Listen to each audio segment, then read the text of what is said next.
గుండ్లపల్లి గ్రామ పంచాయతీని జిల్లాలోనే మోడల్ గ్రామ పంచాయతీగా తీర్చిదిద్దుతామని గ్రామ సర్పంచ్ కాల్వ పద్మ కొమురయ్య యాదవ్ తెలిపారు.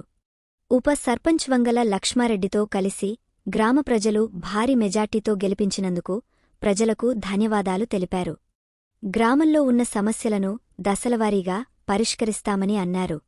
నిరుపయోగంగా ఉన్న శ్మశాన వాటికను చదును చేసి రోడ్డు పనులు ప్రారంభించామని, దసరా పండుగ నాటికి బతుకమ్మ ఘాట్ వద్ద చదును పనులు, లైటింగ్ ఏర్పాటు చేస్తామని తెలిపారు. గ్రామ భద్రత కోసం సీసీ కెమెరాలు ఏర్పాటు చేస్తామని చెప్పారు. గ్రామంలో సీసీ రోడ్లు, డ్రైనేజీలు నిర్మించడం, ఇల్లు లేని నిరుపేదలకు ఇందిరమ్మ ఇళ్లు, అర్హులైన వారికి వృద్ధాప్య పెన్షన్లు అందించడం, విధి దీపాల నిర్వహణ వంటి అభివృద్ధి కార్యక్రమాలు చేపడతామని అన్నారు.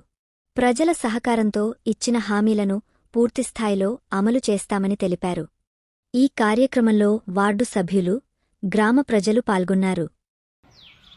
నా పేరు కాల్వ పద్మ కొమరయ్య యాదవ్.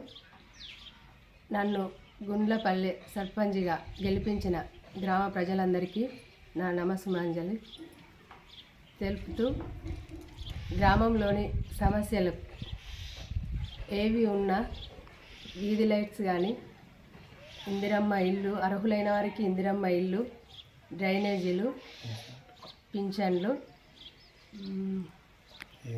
ఇంకా ఏం సమస్యలున్నా వాటిని పరిష్కరిస్తానని, మళ్ళీ వచ్చే దసరాకు అక్క చెల్లెళ్లకు బతుకమ్మ షూట్ కట్టిస్తానని మాట ఇస్తున్నాను. 24 గంటలు అందుబాటులో ఉంటూ గ్రామ ప్రజలకు సేవ చేస్తానని మాట ఇస్తున్నాను. నమస్కారం. గుండ్లపల్లి గ్రామ ప్రజలందరికీ నా యొక్క నమస్కారం. గుండ్లపల్లి గ్రామంలో కాల్వ పద్మ కొమరయ్య యాదవ్ మమ్మల్ని గెలిపించినందుకు ప్రజలందరికీ మా యొక్క కృతజ్ఞతలు. మరియు గుండ్లపల్లి గ్రామంలో ఎలాంటి సమస్యలు ఉన్నా కానీ, పింఛన్లు కానివ్వండి, మంచినీరు, త్రాగునీరు, ఇదే విధంగా స్ట్రీట్ లైట్లు, ఇందిరమ్మ ఇల్లు, ఏవైనా అర్హులందరికీ ఖచ్చితంగా ఇప్పించిన కృషి చేస్తానని మాట ఇస్తున్నాను.